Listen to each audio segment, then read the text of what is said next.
YouTube, and welcome to the Blue Corner to some more Cardfight Odyssey tournament results. This will be the last one before the release of the new set, of which we get Chronofang, which might do something, and then two other decks that aren't going to do anything because their support was just not enough to fix their issues. So, yeah, let's just get right down to it. So, first up is the WGP World Standard format. This one was streamed, and it was won by Tachikaze, followed by Narukami Vanquisher and Angels, which I'm surprised to see, and Murakumo, which I hilariously remember deciding to no guard at 4 damage, despite having the hand necessary to, I think, deal with a Vanquisher turn, and then he took a crit to the face and lost. That was hilarious. And then the Vanquisher player got steamrolled by Tachi's games 1 and 3 because Tachi opened full combo in those 2 games. Like, when Tachis go off, it almost... there really isn't a lot you can do. Like, that's just how this deck is when it pops off. And I can see why some people would like to see this triple rare grade 2 hit on the upcoming list, because it is really good. Like, if you open 2 of these guys, and what is it? I forget what else it is. Like, I think it's this grade 1 that allows you to get full combo even through defensive triggers. You just win. And when Different Fight mentioned putting this card to 2, oh my lord, the people that got angry over that. Because you have to understand, decks like Tachi, Murakumo, and also Vanquisher bring out a thing referred to as, I believe, what is it called? Destiny Manifest, where you believe feel like you're entitled to have this thing because of other shit that happened in the past. And some Tachi and Murakumo players are acting like that. They feel like that their decks should not be hit on the list, even if they are broken in their format or something. I'm not saying that Tachikaze is broken. I'm not saying that Murakumo should be hit now. Like, you could have made the argument before, but like when these decks were big problems, and people like, yes, this shit needs to be hit, those players will be like, no, you can't hit this thing. My deck was awful during G. Let me fucking have this. And honestly, I think that mentality is stupid. If a deck is a problem, it's a problem. It being bad during G has nothing to do with what it is now in V Series. So there's that little rant about that kind of clan entitlement that I see some people out of the way. So anyway, here's the winning Tachikaze deck list. Here's the second place Vanquisher list. I don't like this one. I think he's playing too many copies of Zuitan and not enough copies of Voltec Shred. Him not having enough copies of it, I think, played a part of why he didn't win finals. Also, him having to G-assist on turn 1 also hurt, and cutting into your grade 1s to fit in those extra 2s, I think, had a hand in it. And then you've got Angel Feather here, which I don't know what it's going to do when the new stuff comes out, other than probably not really use the new stuff. It might very well still be Metatron Zerakiel with some new cards, but like the new VR, I don't see happening. So anyway, so that's it for singles. Next up is the 21st Taiko 193 VGS, 23 teams. And with the exception of the third place team, everyone played Revon, Riviere, and Vanquisher.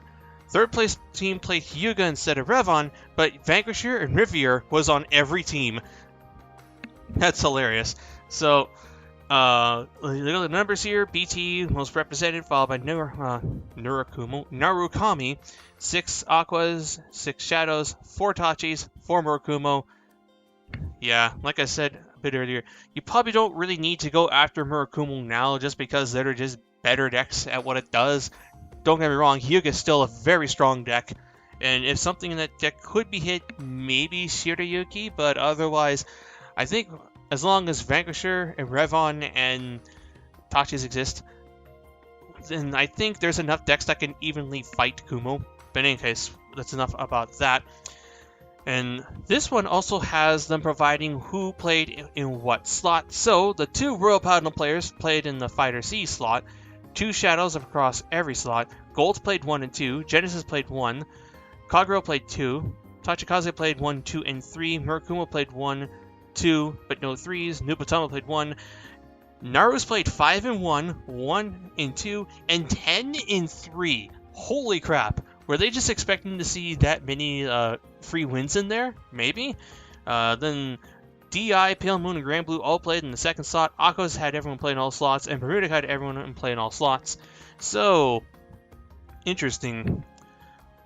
I believe, yeah, if I remember the old Team Absolution video about team composition, your third slot is generally what people will be where you see most people playing meme decks, or like the more like lower end decks, like tier 2, tier 1.5 type decks, and Vanquisher will obviously clap a lot of those. So it makes sense that there would be a lot of Narukami players in the C spot, and you've also got the A spot where you'll fight mostly almost entirely meta decks. And then like slot 2 is where like your captain usually is, like it might not be like the strongest deck on the team, but that player is the guy that motivates everyone else. So yeah, if I remember that really correctly. So let's take a look at these lists now. So here's your first place Aquas, first place BT, first place Narus. See, this list I like. Like, it's pretty much your standard Naru list. This one's playing 8 draws instead of 6/6, and he's playing the Zui 10 over the Scythe.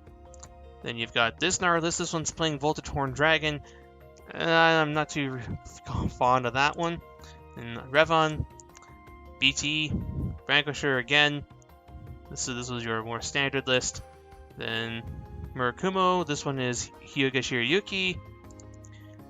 Then you've got BT, Vanquisher, Revon, and finally BT. So that is it for the video, and overall, Extra Booster 12 turned out to be a much different format than I anticipated it to be. Obviously, I'm happy that Vanquisher is in fact a top tier deck. It is the second best deck of the format if we go by how well it's been topping. It doesn't have as many people playing it compared to BT, but its conversion rate, I do believe, is better than that of BT.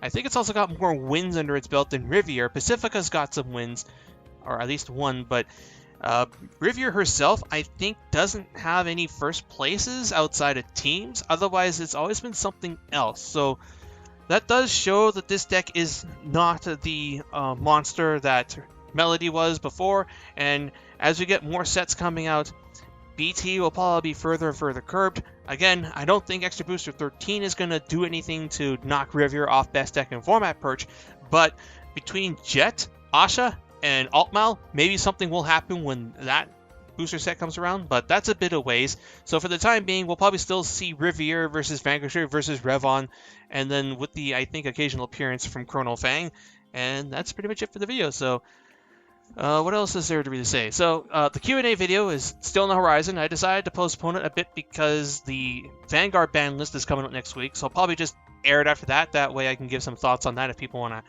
ask about that. So comment down below what questions you'd like me to answer here in that video here, in addition to previous videos. And I think that's pretty much it. I've been told that there's going to be at least 2 teams and 1 singles this weekend, so hopefully some of those will be known, and we can talk about what Extra Booster 13 is or is not doing. And yeah, comment down below what you think on Extra Booster 12. How excited are you to be playing Revon? And obviously, fellow Naru players, how hyped are you that Vanquisher is actually good for once, when, of course, all this time, it's always been like the joke as far as some of the Strider-based decks in the past, because let's be honest here, Vanquisher was never really a top-tier strat. It was okay in some formats, but bad in others, and if it was good, chances are there was just a better Narukami deck doing what it wanted to do, such as Sweep Command Dragon and Brawlers in Set 2, Brawlers in Set 5, Vanquisher was ass in Set 9, and Set 12, we had Ichikishima OTT, Battle Sisters. Yeah, we had Battle Sisters and ZTB, and Vanquisher had like a couple OCG tops, but otherwise it did pretty much fuck all then. And well, after G format went on into that nonsense that was Ultimate Stride set 13 onwards, obviously the deck never did anything again. And then the less we talk about Conquest Fargrate, the better. So yeah, that's just kind of really cool to see that Vanquisher is actually good, and all it took was just to play like it's Set 2 incarnation, except with much faster at that. Like, V-Series Vanquisher, as I've said before, is just as good or better than some of our strides, but that just goes to show how awful the Narukami stride pool is, and Premium Collection just needs to give us one good starting stride, and you know what? Maybe the deck will do something, because if you can just live till the second stride Voltage with multi-attacks that we already have with the standard build, then maybe it'll do something. But that's all for that. I hope you guys enjoyed this. Until next time, this is Boost39, checking out.